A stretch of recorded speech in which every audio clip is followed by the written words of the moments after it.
Bismillahirrahmanirrahim. Assalamualaikum warahmatullahi wabarakatuh.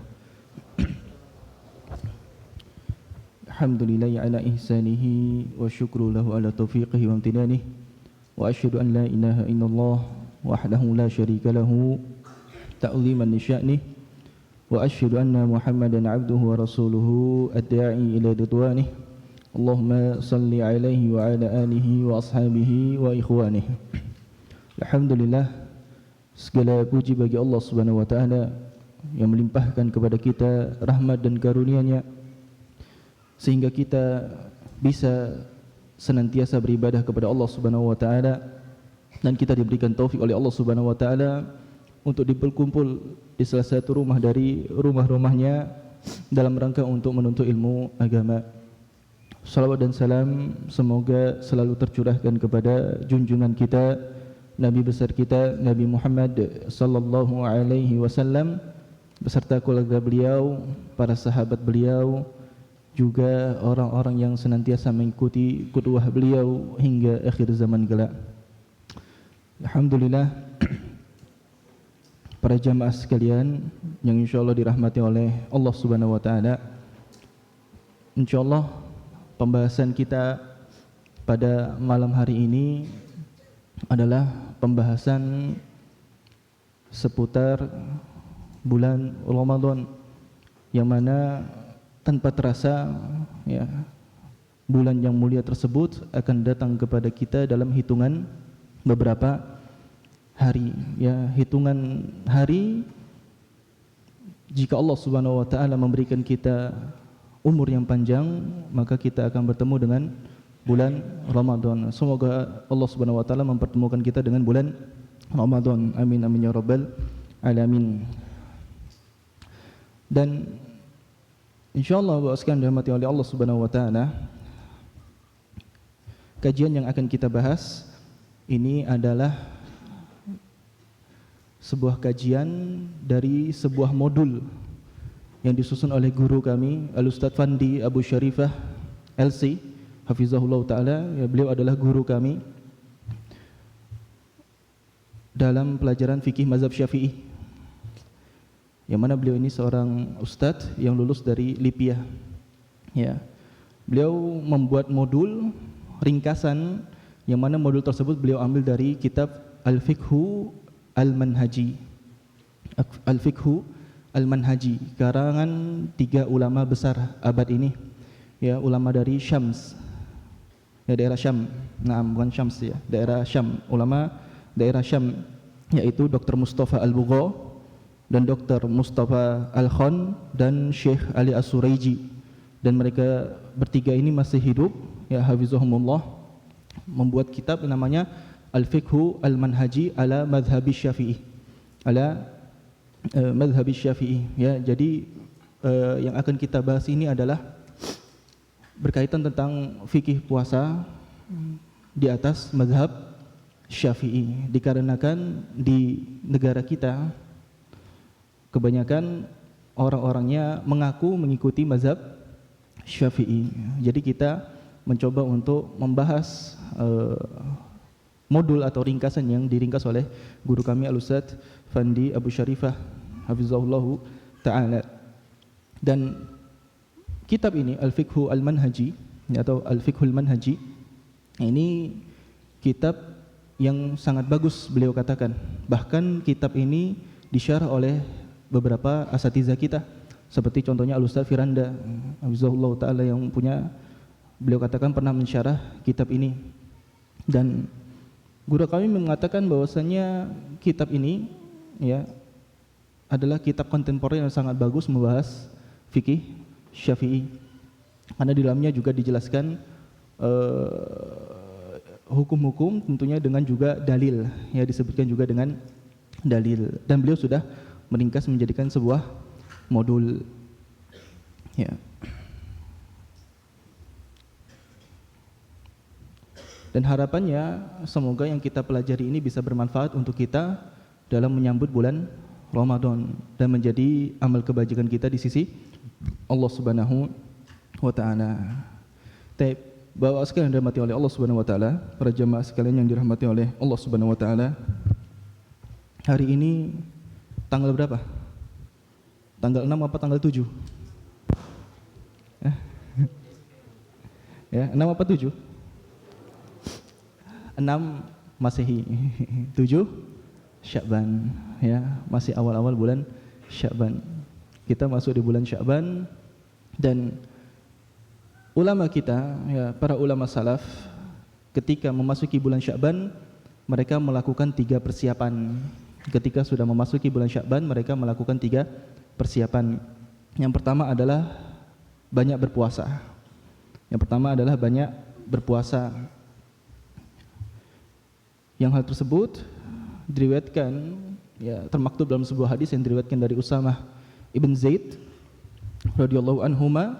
Beliau bertanya kepada Nabi sallallahu alaihi wasallam, "Qultu ya Rasulullah, lam araka tasumu min syahrin minasy-syuhuri ma tasumu Sya'ban." Ya Rasulullah, aku tidak pernah melihat dirimu berpuasa sebanyak engkau puasa di bulan Sya'ban. Maksudnya puasa apa nih? Puasa wajib atau puasa sunnah? Puasa sunnah, ya. Jadi Nabi SAW ketika datang bulan Sya'ban beliau banyak berpuasa. Beliau banyak berpuasa.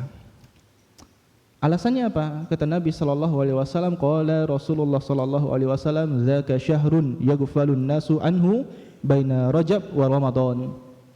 Itu adalah bulan yang mana manusia banyak lalai di dalamnya, ya, yang mana manusia banyak lalai di dalamnya.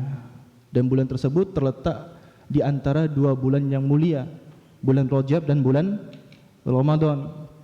Ya, bulan Rajab itu termasuk bulan apa? Naam, bulan haram. Ya, sedangkan bulan Ramadan adalah bulan yang mulia. Sedangkan di bulan Sya'ban ini banyak manusia yang lalai di bulan Sya'ban. Kemudian Nabi SAW mengatakan, wa huwa syahrun turfa'u fihi al-a'malu ila rabbil alamin wa ahabbu ayyurfa'a amali wa ana sha'imun. Dan bulan Sya'ban ini adalah bulan yang mana amalan kaum muslimin diangkat kepada Allah Subhanahu wa taala. Dan aku suka, kata Nabi SAW, ketika di bulan Sya'ban, ketika amalan tersebut diangkat kepada Allah Subhanahu wa taala, aku dalam keadaan berpuasa. Maka perlu diketahui bahwa sekalian dirahmati oleh Allah Subhanahu wa taala, amalan diangkat kepada Allah Subhanahu wa taala itu ada 3 waktu. Amalan diangkat kepada Allah Subhanahu wa taala itu ada 3 waktu. Ada waktu tahunan, yaitu di bulan Sya'ban. Ini tahunan, amalan diangkat kepada Allah Subhanahu wa taala. Kemudian ada pekanan, ya, tu'radul a'malu ibni Adam yauma al-khamis wa yauma Isnin. Ya, amalan Ibnu Adam itu pekanannya diangkat kepada Allah Subhanahu wa taala setiap hari Senin dan setiap hari Kamis. Ya, setiap hari Kamis dan setiap hari Senin. Qala sallallahu alaihi wasallam, ya. Kemudian ada amalan harian diangkat kepada Allah Subhanahu wa taala seperti yang disebutkan dalam sebuah hadis bahwasanya amalan di malam hari diangkat kepada Allah Subhanahu wa taala sebelum di siang hari, dan amalan siang hari diangkat kepada Allah Subhanahu wa taala sebelum malam hari. Jadi 3 waktu itu, ya, amalan-amalan anak Adam diangkat kepada Allah Subhanahu wa taala. Jadi di bulan Sya'ban ini bagi yang ingin berpuasa sunnah silahkan, ya, perbanyak puasa sunnah istiqdadan sebagai bentuk persiapan menyambut bulan Ramadan. Namun perlu diingat, ya, perlu diingat.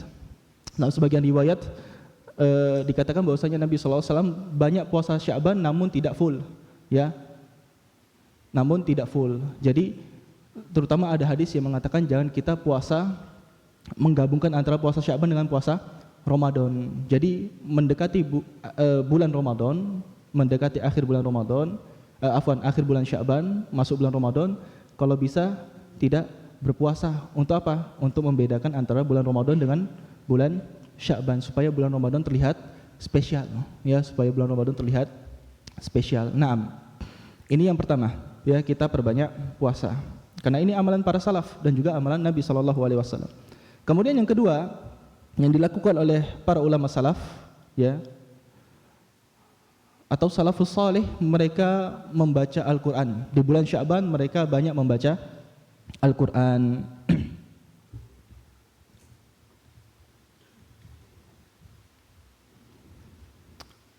Anas bin Malik radhiyallahu anhu. Berarti Anas bin Malik ini zaman siapa? Tabi'in atau tabi'ut tabi'in? Anas bin Malik zaman siapa?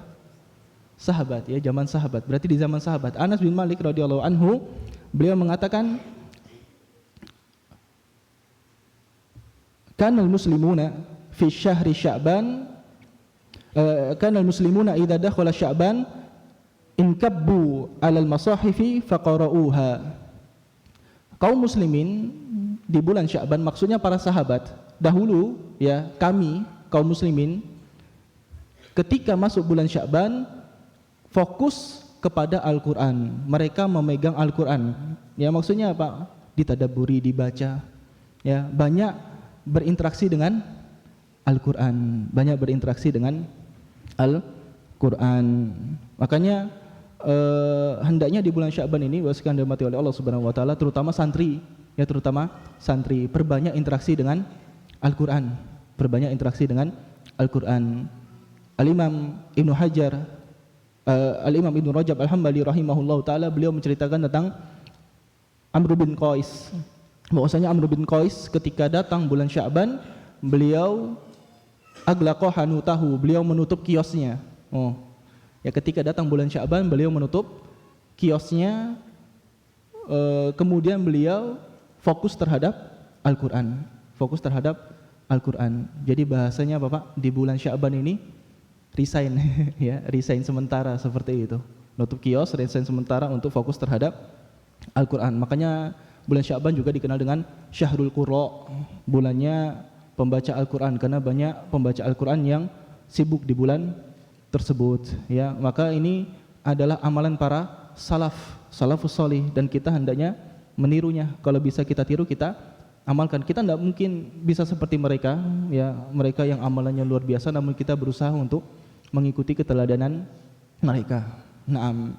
Dan yang terakhir, di antara persiapan yang dilakukan oleh salafus salih ketika di bulan Sya'ban menjelang bulan Ramadan adalah mempelajari tentang hukum-hukum yang terkait dengan bulan Ramadan.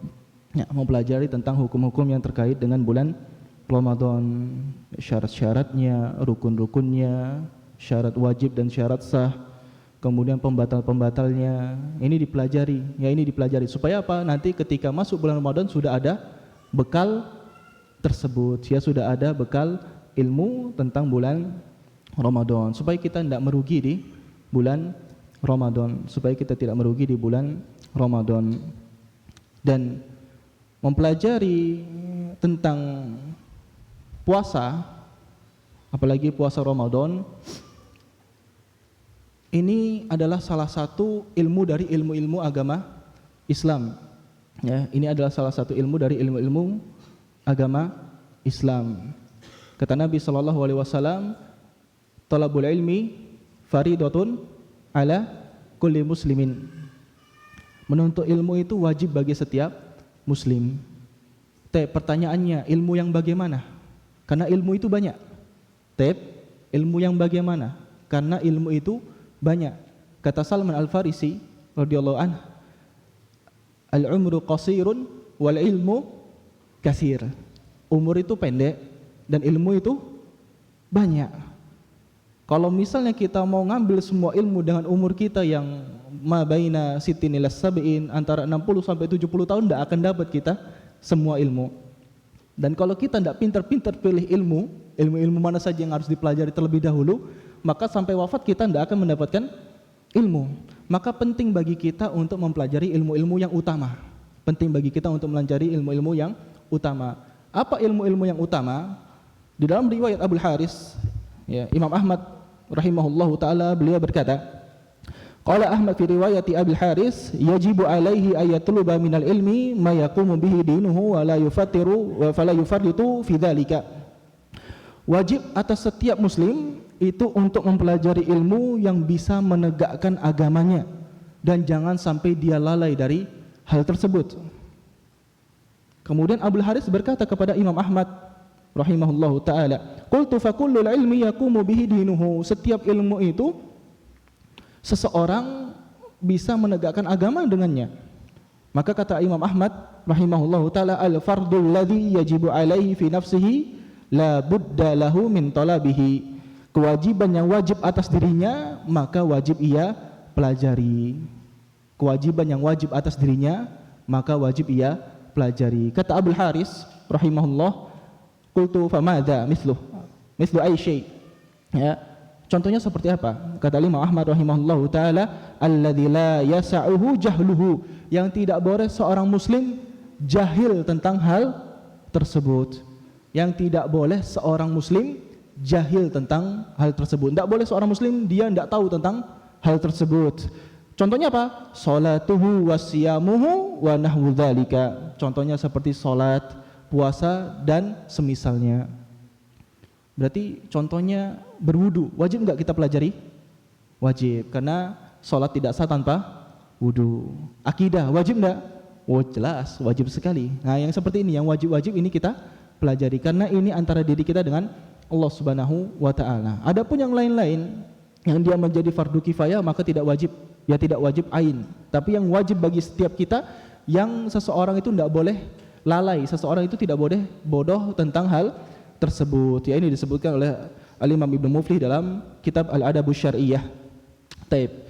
Barakallahu fikum, bahwa sekalian dirahmati oleh Allah Subhanahu wa taala. Jadi yang akan kita pelajari sekarang ini, ya mungkin ini insyaallah minggu depan kita masih lanjut karena tidak kita selesaikan di pertemuan kali ini. Ya, insyaallah kita mulai pembahasan kita tentang puasa Ramadan, ya, tentang puasa Ramadan.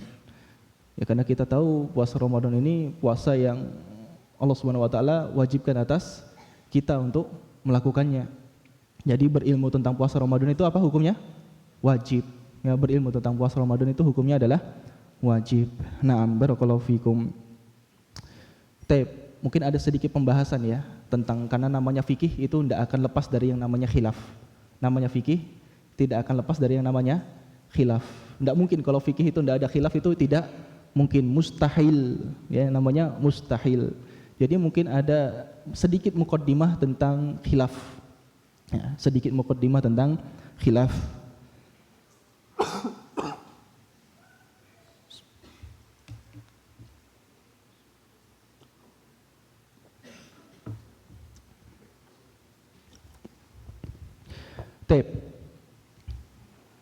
Khilaf para ulama. Apa penyebab terjadi adanya khilaf? Dan bagaimana kita menyikapi adanya khilaf di antara ulama? Sebagaimana tadi yang kita sebutkan di awal, kitab yang kita pakai kitab apa, Pak? Al-Fiqhul Manhaji ala madhhabi Syafi'i. Ini adalah pembahasan puasa dalam mazhab Syafi'i. Ya. Jadi kalau misalnya yang kita dapatkan nanti, oh Ustaz ini berbeda dengan itu, nah bisa jadi berbeda mazhab, ya berbeda mazhab. Taib. Apa perbedaan? Apa penyebab perbedaan ulama? Apa perbedaan terjadinya khilaf di antara ulama? Secara garis besar, ya. Sebelum kita masuk ke dalam penyebabnya, maka khilaf ini terbagi menjadi dua. Khilaf ini terbagi menjadi dua. Ada yang namanya al-khilaful mazmum, khilaf yang tercela. Ada yang namanya khilaf yang diperbolehkan atau bahasa Arabnya sa'ik. Khilaf yang sa'ik, yang diperbolehkan. Khilaf itu ada dua. Khilaf yang tercela dan khilaf yang diperbolehkan. Ya. Khilaf yang tercela, ya. Contohnya bagaimana khilaf yang tercela? Contohnya seperti khilaf pada permasalahan akidah yang para ulama sepakat tentang hal tersebut. Khilaf dalam masalah akidah, ya, khilaf seperti bahwasannya Allah Subhanahu wa taala apakah Allah Maha Pemberi? Ini tidak boleh khilaf. Ini tidak boleh khilaf. Allah Subhanahu wa taala zat yang memberikan, zat yang mengatur alam semesta. Ini tidak boleh ada khilaf, ya. Allah Subhanahu wa taala yang pantas disembah. Ini tidak boleh ada khilaf seperti ini. Contohnya dalam masalah fikih, khilaf yang tidak diperbolehkan adalah perkara-perkara yang maklum minad-din bid-darurah.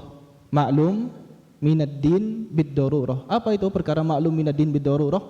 Perkara maklum minad-din bid-darurah adalah perkara-perkara agama yang orang yang alim atau orang yang awam dari kaum muslimin tahu tentang perkara tersebut. Perkara-perkara agama, orang alim atau orang awam dari kalangan kaum muslimin tahu tentang hal tersebut. Contohnya seperti wajibnya puasa, wajibnya sholat, haramnya zina, haramnya khamar, ya. Ini khilaf yang tidak boleh terjadi. Ini khilaf yang tidak boleh terjadi, ya, karena ini perkara maklum minad din bidorurah. Bahkan orang kafir pun mengakui tentang kewajiban puasa. Di antara mereka ketika datang bulan puasa ada yang ikut puasa. Ya, mereka dikatakan apa hukum puasa bagi umat Islam? Wajib, ya, diharuskan bagi umat Islam. Ada yang tahu? Naam. Taib. Maka khilaf yang pertama ini adalah kalau terjadi maka itu disebut dengan khilaf yang mazmum, khilaf yang tercela. Di sana ada jenis khilaf yang kedua yaitu khilafu as-sa'ik, ya, al-khilafu as-sa'ik.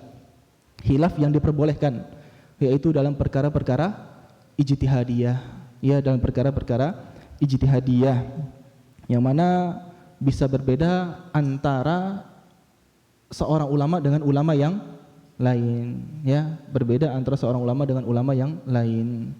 Nah, apa penyebab terjadi khilaf di antara ulama?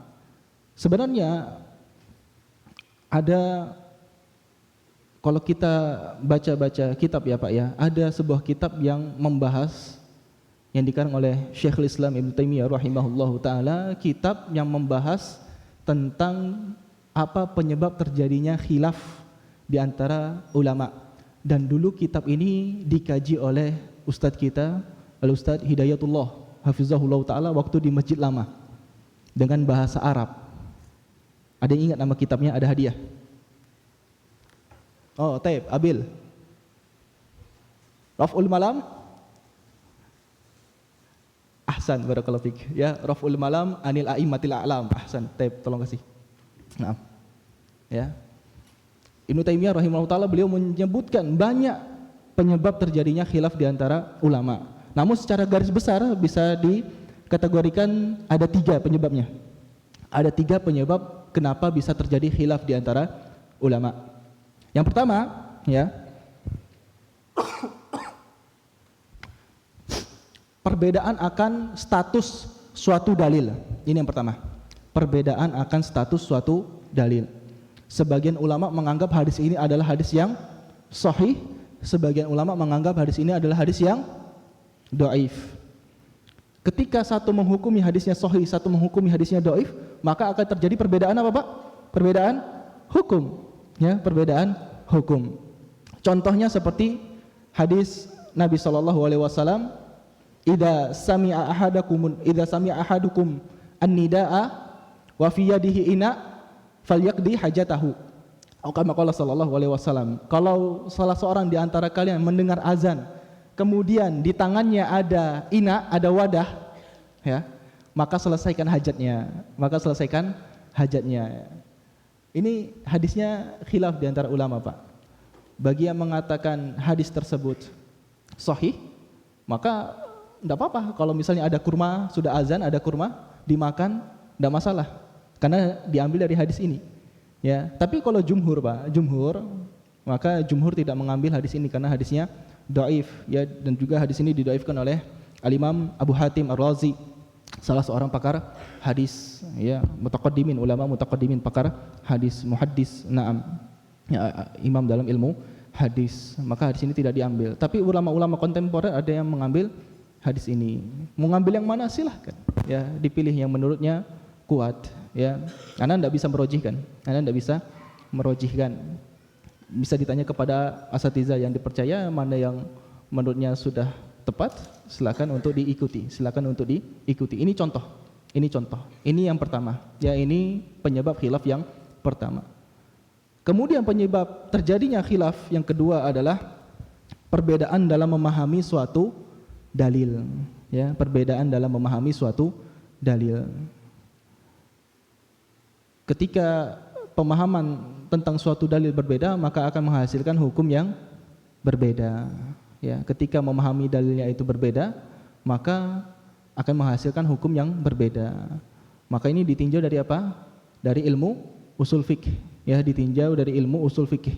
Kalau misalnya dilihat ini ada entah dari dalil tersebut ada kiasnya, yang satu memahami tidak ada kiasnya, tidak bisa, maka ini akan menghasilkan hukum yang berbeda tentunya. Ini yang kedua, ya. Dan yang ketiga, ada perbedaan dalam metode tarjih. Ada perbedaan dalam metode tarjih di antara para ulama. Contohnya seperti hijamah. Apa itu hijamah?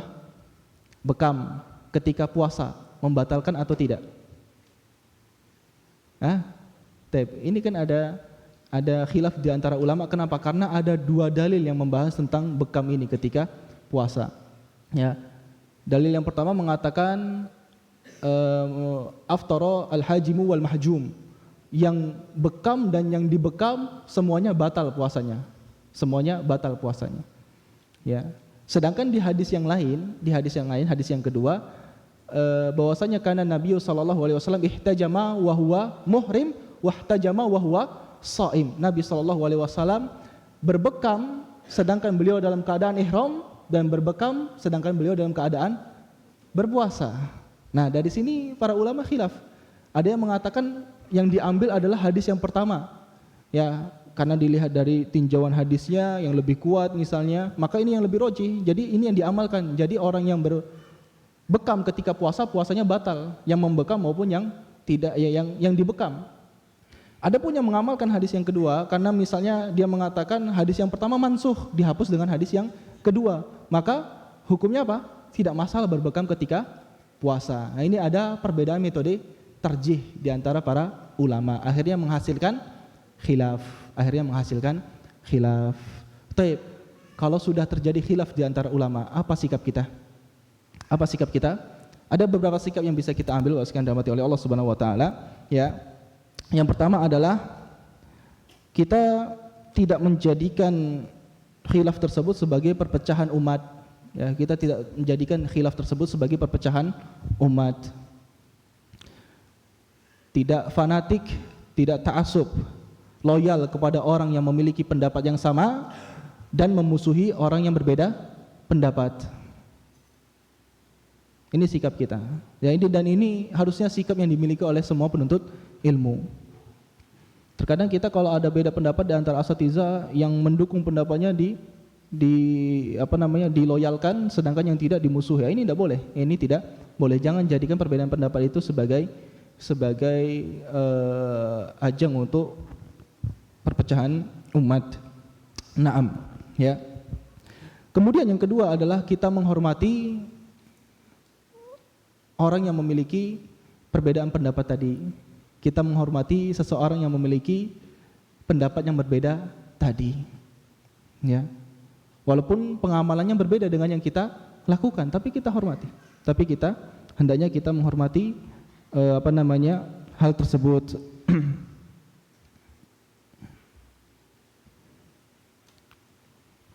Karena apa, Pak? Dan ini banyak sekali kami dapatkan perkataan ini dari guru-guru kami, terutama waktu di kuliah dulu. Salah satunya Ustadz Nur Ihsan Silviantoro hafizahullah taala, dan juga Ustadz Muhammad Ihsan, ya, hafizahullah taala. Di antaranya mereka mengatakan, man kathura ilmuhu qalla inkaruhu. Barang siapa yang semakin bertambah ilmunya, semakin banyak ilmunya, maka sedikit pengingkarannya, ya.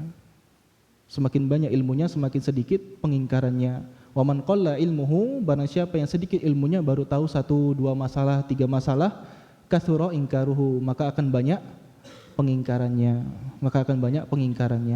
Maka semakin bertambah ilmu seseorang, dia akan semakin sedikit mengingkari. Karena bisa jadi, oh itu ternyata ada pendapatnya, Kenapa dia mengambil pendapat yang itu? Dicari-cari, oh ternyata ada pendapatnya. Dia mengambil pendapat hal tersebut, ya.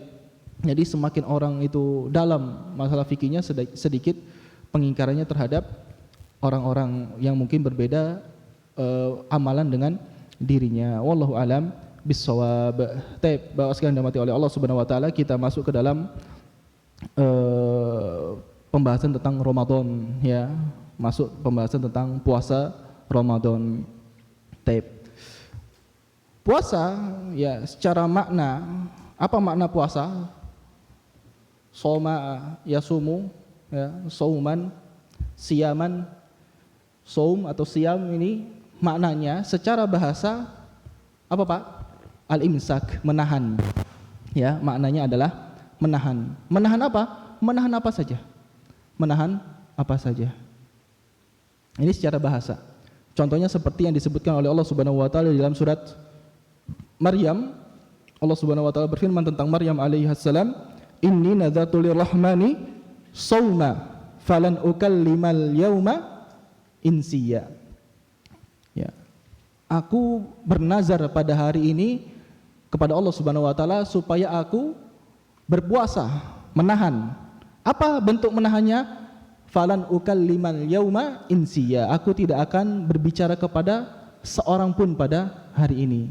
Jadi kalau misalnya ada istri ya Pak ya, istri tidak mau bicara sama suami 3 hari, itu lagi puasa. Lagi puasa secara apa? Secara bahasa, ya, lagi puasa secara bahasa. Berpahala enggak? Ya, berpahala atau tidak? Ya, tidak ya, tidak berpahala karena ini apa namanya puasa secara bahasa.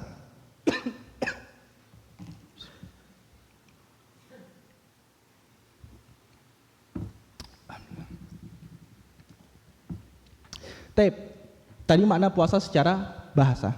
Adapun makna puasa secara syariat adalah al-imsaku anil muftirat, menahan diri dari seluruh pembatal, menahan diri dari seluruh pembatal puasa. Min tulu'il fajri,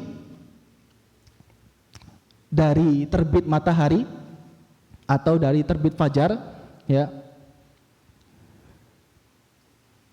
hatta tagruba asyams, sampai tenggelam matahari, sampai tenggelam matahari.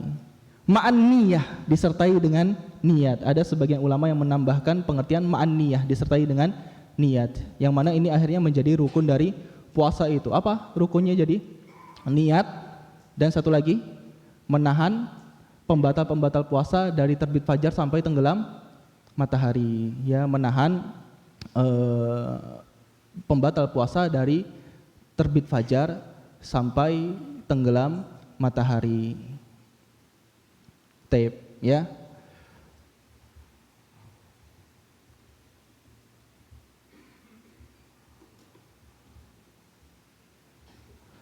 Ustadz, gimana kalau di suatu daerah matahari nggak pernah tenggelam? Ada nggak daerah yang matahari nggak pernah tenggelam? Di mana? Sudan? Swedia? Oh, ya, daerah-daerah kutub itu ya, matahari nggak tenggelam, cuma muter-muter gitu. Gimana? Nggak puasa?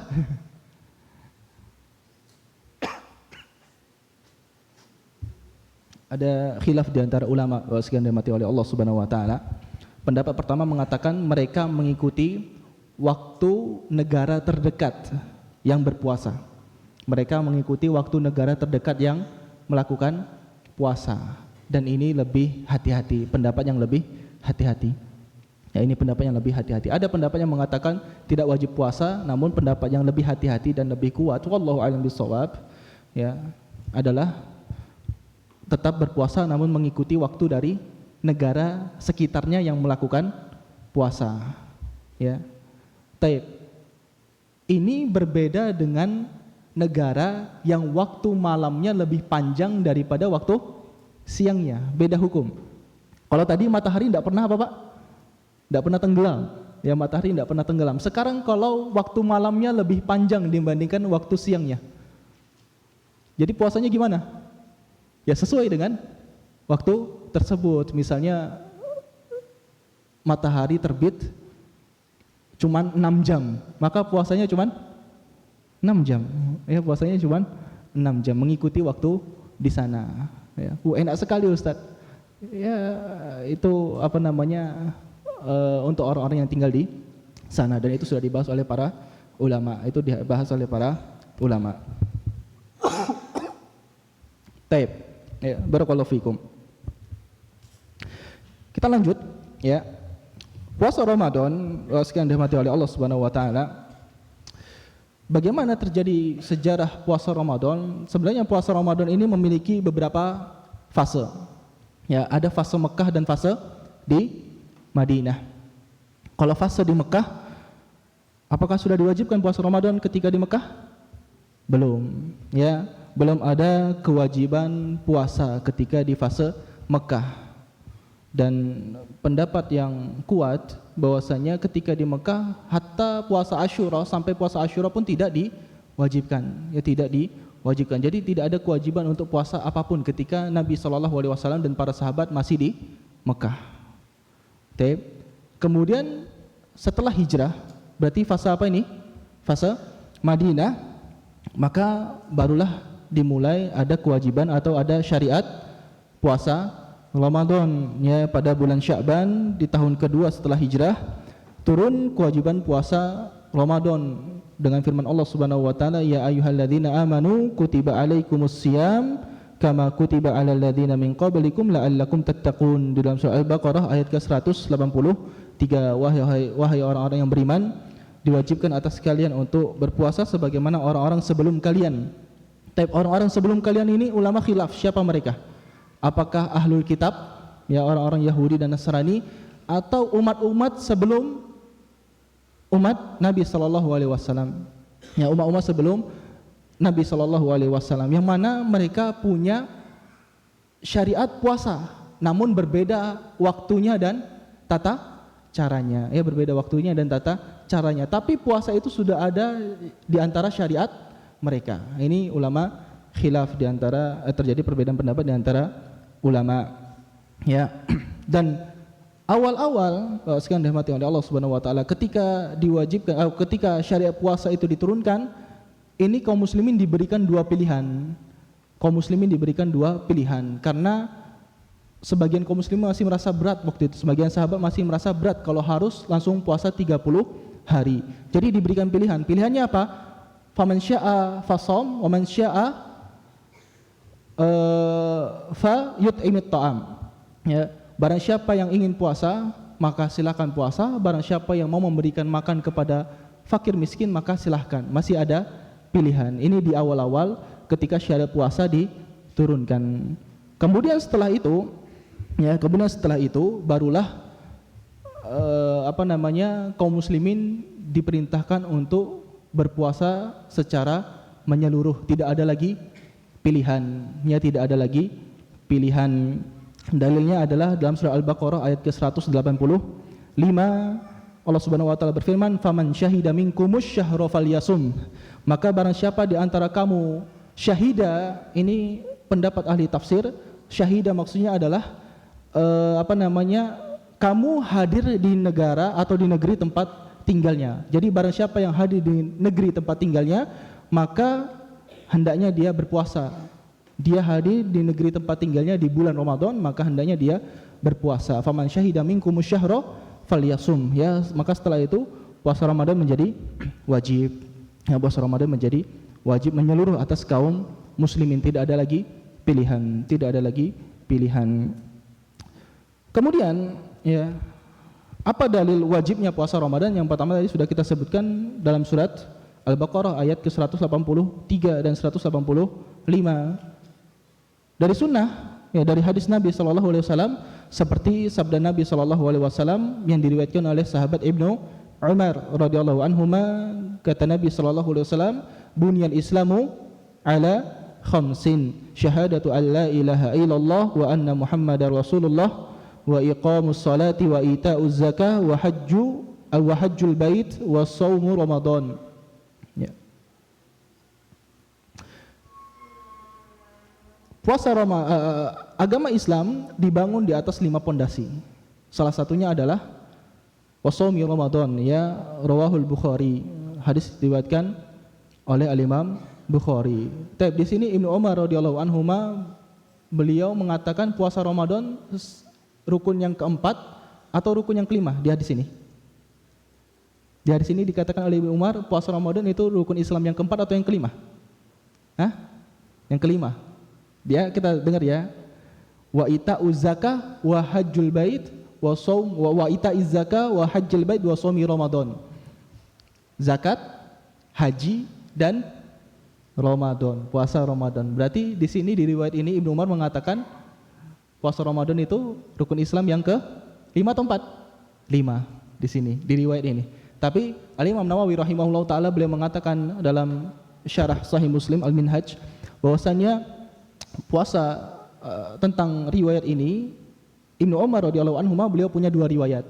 Beliau punya dua riwayat ya, dan salah satu riwayatnya mengatakan bahwasanya puasa Ramadan itu adalah rukun Islam yang keempat, sebagaimana hadis yang ma'ruf dari hadis Jibril ketika ditanya tentang mal Islam, apa itu agama Islam. Ya, disebutkan bahwasanya puasa adalah rukun yang keempat dan ini yang masyhur. Jadi di sini Ibnu Umar memiliki dua riwayat. Jadi bahwasanya dirahmati oleh Allah Subhanahu wa taala, dari sini kita ketahui bahwasanya puasa Ramadan itu wajib dan puasa Ramadan itu termasuk rukun Islam. Ya, termasuk rukun Islam. Baik. Apa hukum orang yang meninggalkan puasa Ramadan? Apa hukum orang yang meninggalkan puasa Ramadan?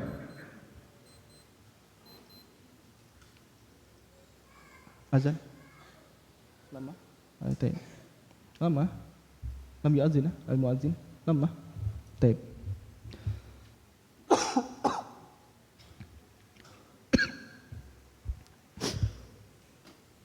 Taib, apa hukum orang yang meninggalkan puasa Ramadan? Taib. Azan. Insyaallah kita lanjutkan setelah azan.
Sudah.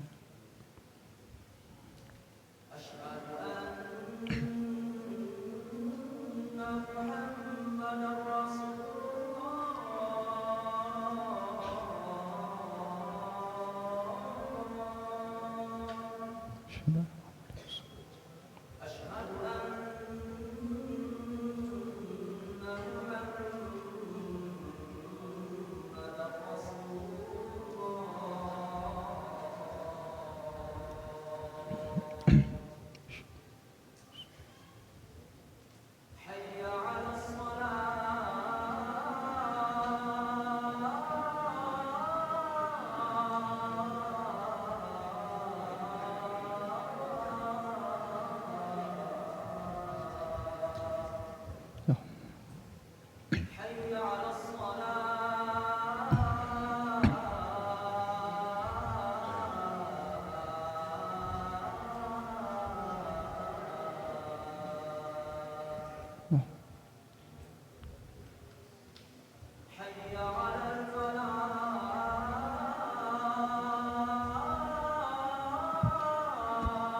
Baik, kita lanjutkan sedikit pembahasan kita, ya. Sebagaimana yang kita ketahui bahwasanya tadi puasa Ramadan adalah wajib atas setiap muslim. Lantas bagaimana hukum dengan seseorang yang meninggalkan puasa Ramadan? Ya, para fuqaha dan para ulama tentunya mereka merinci tentang hal ini. Ya, mereka merinci tentang hal ini. Seseorang yang dia meninggalkan puasa Ramadan karena juhud, karena mengingkari kewajiban puasa, maka dia kafir. Maka dia kafir, ya, seseorang yang dia mengingkari kewajiban puasa, maka dia kafir dan dihukumi sebagaimana orang yang murtad. Ya, waliyazubillah, semoga Allah melindungi kita dari kemurtadan. Ya. Seseorang yang tidak mengakui kewajiban puasa, maka dia murtad. Kenapa? Karena puasa ini tadi kita sebutkan bahwasanya puasa termasuk apa? Perkara-perkara maklum minad din bid-darurah, ya, perkara-perkara yang semua orang atau semua muslim itu tahu. Ya, semua muslim itu tahu, mau dia yang alim, mau dia yang jahil, maka semuanya tahu bahwasanya puasa Ramadan itu wajib. Naam, ya, harus untuk seorang muslim. Maka kalau dia mengingkari, ini dia terjatuh ke dalam kekafiran. Naam. Ya. Adapun seseorang yang dia meninggalkannya karena malas, ya, dan tetap meyakini kewajibannya, maka para ulama mengatakan dia tidak terjatuh ke dalam kekufuran, namun dia melakukan dosa besar. Ya, dia dihukumi sebagai orang yang fasik. Dia dihukumi sebagai orang yang fasik. Maka ya, seorang hakim dia wajib memenjarakannya, hakim, ya, hakim muslim, dia wajib untuk memenjarakannya, dan orang ini dibuat supaya puasa. Maksudnya dia wajib menahan makan dan minum. Ya. Tentunya ini tidak bisa dilakukan di kita, ya Pak, ya, karena ini hakim muslim ini adalah hakim yang dia menggunakan hukum-hukum syariat tentunya, ya, untuk menghukum pelaku puasa. Dan ini kita husnuzon ini yang terjadi pada kebanyakan atau kepada orang-orang muslim yang tidak puasa. Ya, mereka tidak melakukan puasa karena apa? Karena malas, karena mungkin capek, ya, atau karena merasa ya panas seperti itu. Jadi tidak mau puasa. Maka yang seperti ini kalau secara hukum hakim muslim itu ditangkap, dipenjarakan, kemudian dia puasa. Supaya apa? Supaya jera, Pak. Supaya ada keinginan untuk bertobat, ya. Dia ada keinginan untuk bertobat, akhirnya dia puasa. Daripada di penjara, mending puasa tapi di rumah, ya. Mending puasa tapi di rumah. Nah, jadi seperti itu, ya. Barakallahu fikum. Ini untuk orang yang meninggalkan puasa Ramadan. Lantas bagaimana hukum orang yang dia puasa Ramadan tapi meninggalkan sholat? Sah tidak puasanya? Melakukan puasa Ramadan tapi meninggalkan sholat, sah tidak puasanya? Khilaf. Ya. Khilaf di antara ulama. Ini kembali kepada hukum orang yang meninggalkan sholat. Kembali kepada hukum orang yang meninggalkan sholat. Bagi yang beranggapan bahwasanya orang yang meninggalkan sholat dengan sengaja, bukan karena juhud, ya, bukan karena mengingkari kewajiban sholat. Orang yang meninggalkan sholat karena sengaja, karena malas, maka ulama khilaf. Terjadi perbedaan di antara ulama. Ada yang mengkafirkan, ada yang tidak mengkafirkan. Ada yang mengkafirkan, ada yang tidak mengkafirkan. Kalau misalnya sholatnya bolong-bolong, ya tidak kafir. Maksudnya di sini meninggalkan seluruh sholat. Yang meninggalkan seluruh sholat. Al-Imam Ahmad rahimahullah ta'ala mengatakan kafir. Ya, dan ini pendapat yang dipilih oleh Syekh Utsaimin, Syekh bin Baz. Orang yang meninggalkan sholat secara keseluruhan kafir. Ya, dia sengaja walaupun dia tidak mengingkari kewajiban sholat. Adapun dalam mazhab Syafi'i maka tidak kafir, ya, tapi ada hukuman had, dia diminta untuk bertobat terlebih dahulu. Nah, kalau misalnya tidak kafir berarti puasanya sah enggak? Sah. Kalau tadi dikatakan kafir maka puasanya tidak sah, ya. Naam, karena salah satu syarat wajib puasa adalah al-Islam. Ya, salah satu syarat wajib puasa adalah al-Islam. Naam.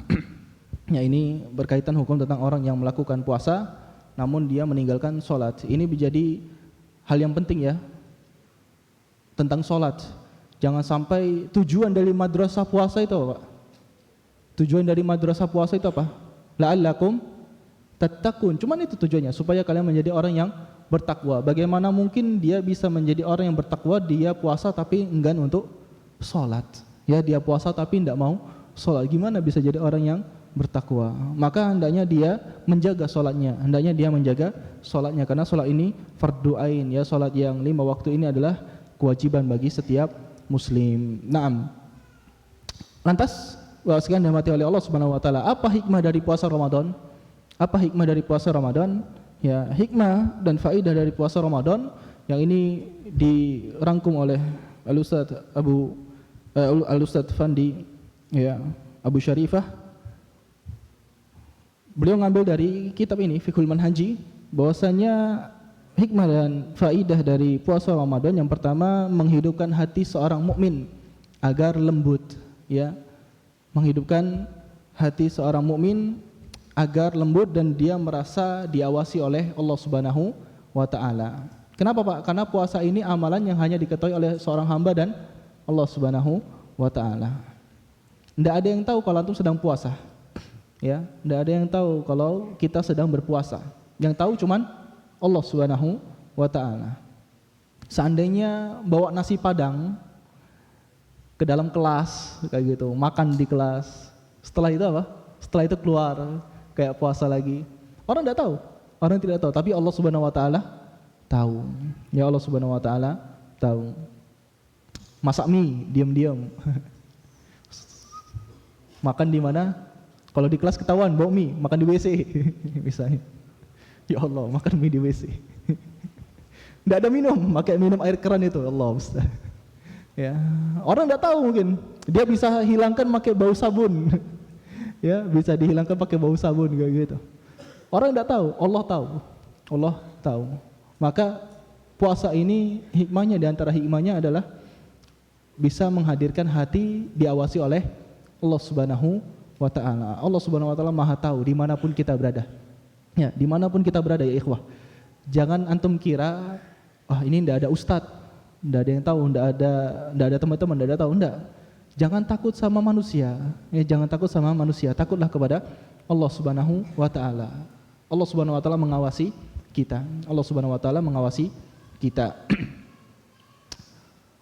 Kalau mau bermaksiat, dikatakan oleh sebagian ulama, silahkan bermaksiat, tapi bermaksiat di tempat yang tidak bisa Allah lihat. Silahkan bermaksiat di tempat yang tidak bisa Allah lihat. Di mana? Ya enggak tahu.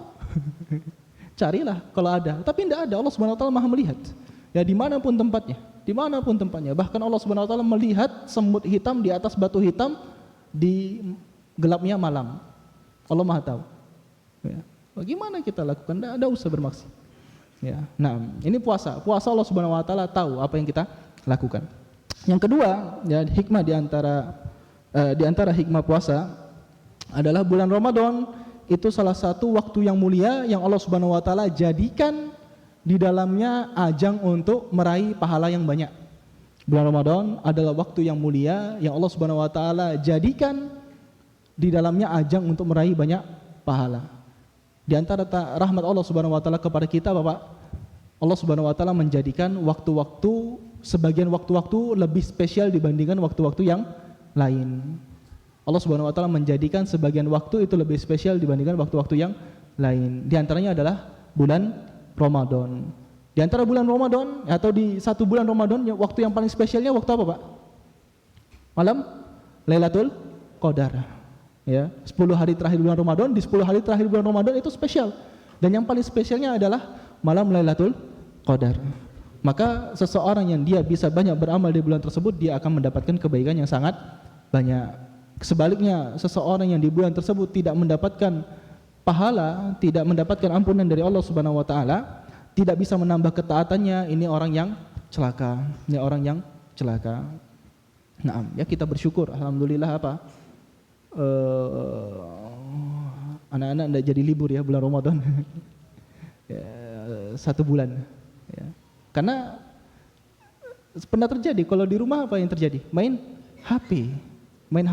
Dan ini orang tua juga sebagian mengatakan berat seperti itu. Ya bersyukur kepada Allah Subhanahu wa taala di sini di bi'ah yang baik kalian bisa berlomba-lomba nanti di bulan Ramadan. Kalau kita bapak-bapak di luar ini agak berat. Ya apa? Ya kerjaan sudah banyak. Kemudian HP mainannya HP di bulan Ramadan yang mana padahal bulan Ramadan itu bulan kebaikan tapi masih belum bisa lepas sama HP. Kalian terjaga dari HP, terjaga dari aurat. Nah, bisa lebih semangat ibadah, bisa hatam 9 kali.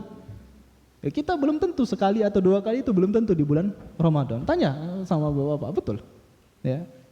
Nah, kalian bisa melakukan itu, masya Allah, itu suatu keistimewaan. Itu suatu keistimewaan. Maka siapkan ya salah satunya siapkan target di bulan Ramadan nanti mau hatam berapa kali. Nah, terus hikmah yang ketiga, Ramadan ini bisa melembutkan jiwa seseorang, ya, bisa melembutkan watak seseorang. Ramadan bisa melembutkan jiwa seseorang, bisa melembutkan watak seseorang.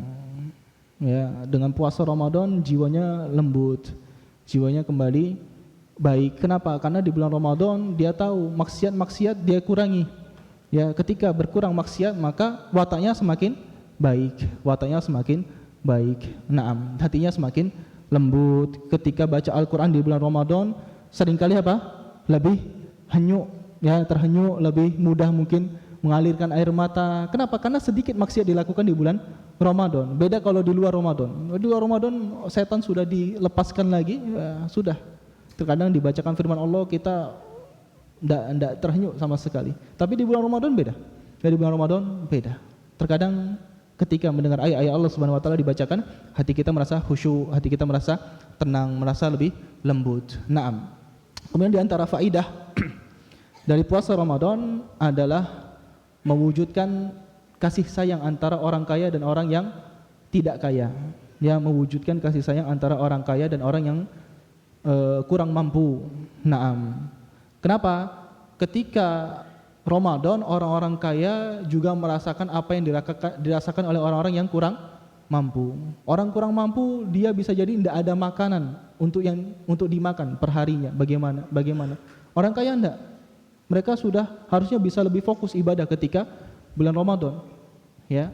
Atau ketika hari-hari yang berlalu seperti itu di luar bulan Ramadan mereka bisa fokus ibadah. Seharusnya. Dibandingkan dengan orang yang kurang mampu, mereka fokus untuk nyari makanan, untuk besok apa, gimana, untuk keluarganya.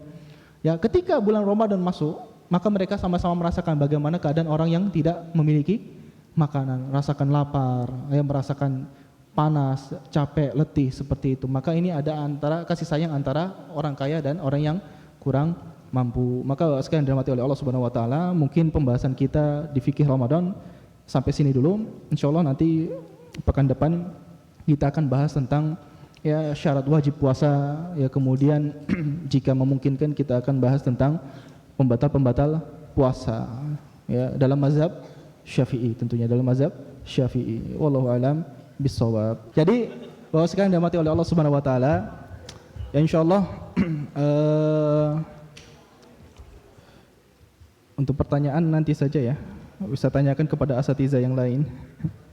Insyaallah setelah selesai dari kajian tentang Ramadan ini mungkin nanti juga ada pertanyaan. Maka murojaah, ya, dipelajari murojaah. Catatannya jangan hilang. Ya, semangat. Ya, semoga bisa betul semua. Ada hadiah atau enggak? Wallahu alam.